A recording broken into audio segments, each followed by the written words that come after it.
The bond market just became your equity's biggest threat. Because on the other side of the world, our financial allies that have funded America's debt for 40 years just started backing away from the table. The press is filing this under a bond market story, something for the guys in fleece vests to argue about on MSNBC. Well, it's not. It's the single biggest threat to the equity in your home right now. And I'm going to show you exactly how the bond market and your equity are wired together. See, three things are converging right now that quietly decide what the equity in your home is actually worth.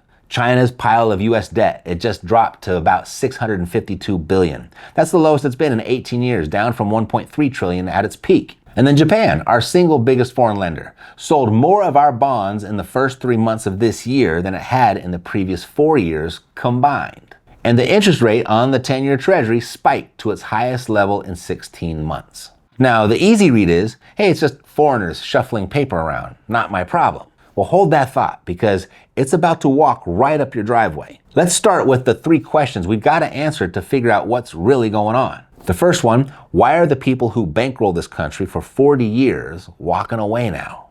The second, when they leave the table, who gets stuck with the tab? And the third, the one that actually decides your future, if all this is happening way over there in a bond market you'll never touch, how does it reach into the equity sitting in your house? Now look, I don't have insider information about this, but it's really not needed. It's all laying out there in the open. You've merely just got to connect the dots. So I'm going to show you what I'm seeing, and then you'll be able to connect them yourself, really with no extraordinary effort either, because this isn't really a story about bonds. It's a story about the money you think is sitting inside your house and whether you'll ever actually be able to get it out. Let's start with the first question. Why are our own financial allies walking away? Well, 1971, the year the dollar stopped being backed by gold and turned into paper backed by one thing, trust. And the deal that replaced that gold was simple. The rest of the world needed dollars to buy oil and to trade, and the safest place on earth to park those dollars was U.S. government debt. So foreign governments became our partners, patient, reliable. They'd lend us money cheap and never make a fuss. For 40 years, that's what kept the cost of money in America low. Look at it like this. Picture one long table. The whole world's money is sitting at it, and Uncle Sam keeps walking up to borrow. For decades, they were happy to lend, with a handful of governments doing most of it. Now, look who's pushing back their chairs. Those same governments, like China. At their peak in 2013, they held about $1.3 trillion of our debt. Today, around $652 billion, an 18-year low. They've been steadily heading for the door for 17 years, and lately they're walking faster. And then there's Japan, our closest financial ally, the single biggest foreign holder we've got. Japan isn't leaving because it's mad at us. Japan is leaving because it has to. Its own currency is in trouble, and to defend it, it's being forced to sell our bonds to raise money. You see, that's the part that should stop you. It's not just the rival like China walking away from the table, it's the friend getting dragged out the door. So what happens when their seats at the table are empty and no one is willing to fill them? It's an issue because the US still has to borrow. It's $39 trillion in debt and it can't just stop. So it has to find new buyers. And the only way to talk a nervous buyer into lending is to pay them more. Imagine the conversation at the table. The government says, hey, lend me money for 10 years. I'll pay you 4%. The new buyer says 4%? With inflation where it's at? No thanks. Government says fine, 4.5%. Still no. 5? Well, okay, now maybe we're talking. Every time a steady lender leaves, the price to replace them goes up. And that price, that yield on the 10-year, is the number every other long-term loan in America gets built on top of. When it climbs, the cost of money climbs for everybody. Okay, so that's the bond market. Let's hold that for a second to kind of set it aside, because here's where it's about to walk across your lawn and set up camp. If you've got a fixed rate mortgage, your payment does not move. The bond market can do whatever it wants. Your rate is locked. Nobody can touch it. So a lot of people hear rates are up and think, not my problem, I'm safe. And on your payment, you're right, you are safe. But that was never where the threat was. The threat is the buyer's rate, the person who'd buy your house someday. Let me walk it out for you, because this is the whole thing. Take a $350,000 mortgage. Back in 2021 at 2.65%, that payment runs about $1,410 a month. That same loan at today's rate, call it 6.5%, runs about $2,219 a month. That's not your bill. That's what the next person who wants to buy your house has to swallow. About $800 more a month. Nearly $10,000 a year more for the exact same house because the cost of money moved. So when you go to sell, the pool of people who can actually afford that payment gets smaller and smaller, and the price drifts down to meet whoever can afford the payment. That's threat number one. Your buyer's getting priced out, but there's a second one stacking up behind it, because it's not just the foreign governments leaving the table. For a solid decade, you had a whole crew of silent partners working in your favor, and you never even knew their names. Falling interest rates, cheap money, a flood of eager buyers bidding your home price up every single spring like clockwork. Those were your allies too, and they all walked out the same door at the same time. Look here, the rates tell the story. 2.65% in 2021. It ran all the way up to 7.79% by late 2023. It's sitting around 6.5% now. The tide that lifted your home's value for 10 years didn't just stop, it turned around and started running the other way. Now, is your house crashing tomorrow? No, not yet. This is a slow tide, not a flash flood, but the floor under your equity is being pulled out quietly. And there's a second way this hits your equity, because somebody already saw all this coming, and they got the memo you didn't get. See, you were handed the bumper sticker version. Paid off house, low rates, sit tight, hey, you won the game. Gold advice for 30 years. But while you were getting the bumper sticker, the people at the top were getting something very different. And this is super important to pay attention to, because there's what people are saying, and then there's what people are doing.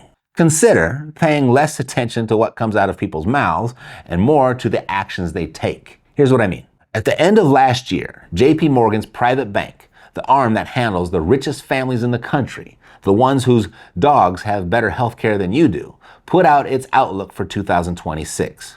And in it, they told their clients to get ready for policymakers to, in their words, effectively inflate the debt away. Effectively inflate away. 3 words built to make grand larceny sound like a spa treatment. The bank for the richest people in America told its clients to position for the dollar to be shrunk on purpose. The rich got the memo. You got a refrigerator magnet that says home is where the heart is. So what are they preparing for?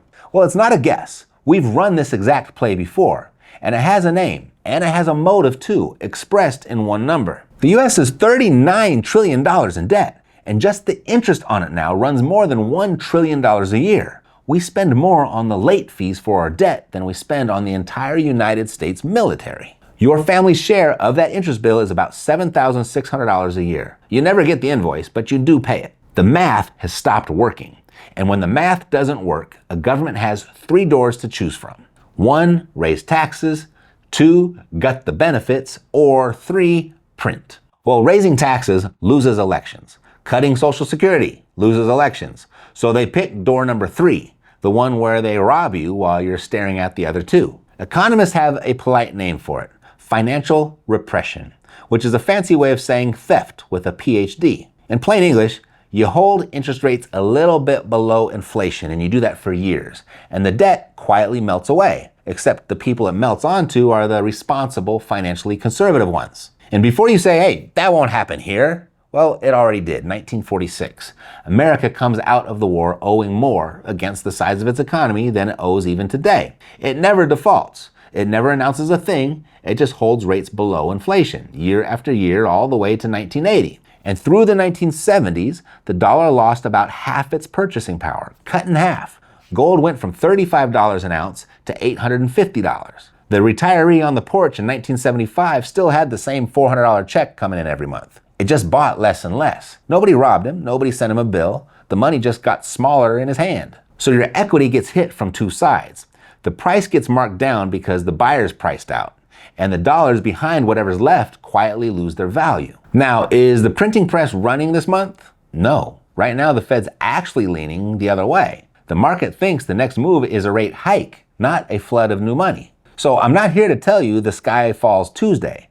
I'm telling you the table is emptying, the playbook is written, and the people who wrote it are already moving their chips. So what does a responsible homeowner actually do about it? Well, here's the part I can't prove, so I'm gonna say it straight. By my own logic, they should be reaching for door number 3 right now, and they're not. The Fed's actually leaning the other way, talking about hiking, not printing.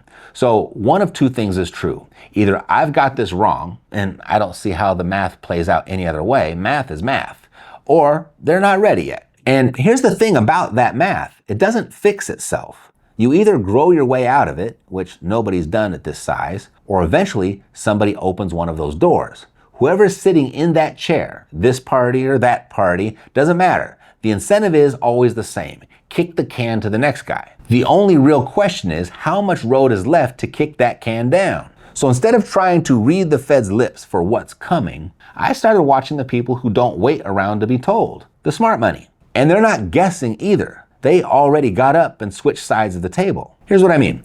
In a world where the dollar's set up to lose value, there are two ways to be holding when it happens. You can be holding the paper, cash, savings, bonds, the dollar itself, and watch it quietly shrink. Or you can be holding the things that rise when the dollar falls and owe your debt in those same shrinking dollars.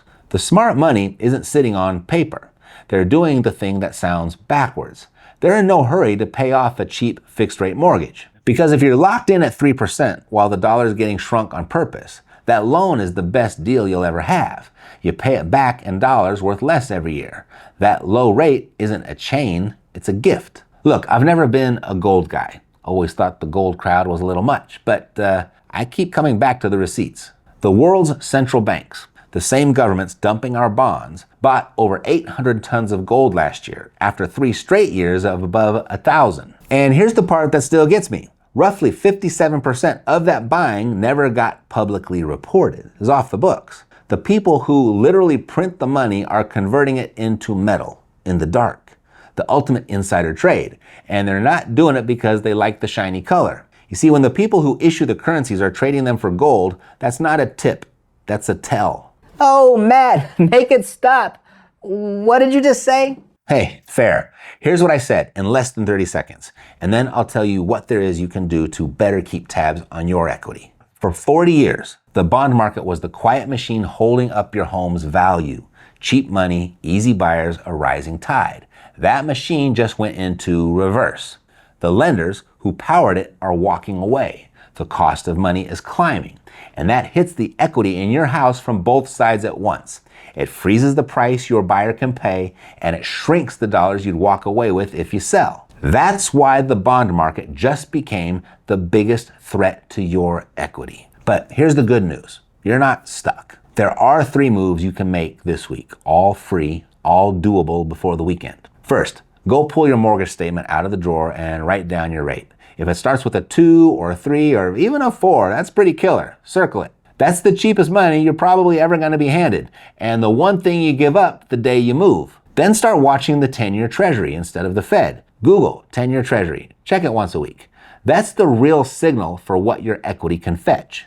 Second, measure your actual exposure. Open Zillow, find your home's estimate, and do one honest subtraction. At today's 6.5%, what's the monthly payment on that price? And who in your town can actually afford it? The gap between your Zestimate and what a real buyer can finance is how much of your equity is paper the market won't let you cash. Then add up how much of everything you own sits in plain dollars, checking, savings, CDs, bonds, versus things that climb when the dollar falls. That ratio is your exposure. Third, if that ratio is way over on the paper dollar side, do what the central banks are doing and put a little insurance on the dollar leg. Yeah, like gold. I've got a friend who started doing this last year. I used to think he was early. I'm not so sure anymore. Nonetheless, 3 moves. Total cost, 0. Total time, maybe 20 minutes. And not one of them asks you to predict the future, just to stop being surprised by it. To be realistic though, some surprises you can't head off with a Zillow search. See, the bond market is coming for what your equity is worth. But there's proof somebody else is coming for the house itself. Your name lifted right off the deed while you're still living in it. And the ones they hunt first aren't the careless. The responsible ones seem to be the better targets. That's why I pulled this one out here for you to watch next. Because there are 3 documents that put a wall around your deed before anyone can file a thing against it. You just gave me 15 minutes to show you what's coming for your equity. Give me the next few to show you how to lock the door on the whole house. Watch this one next. God loves you, and so do I. Take care.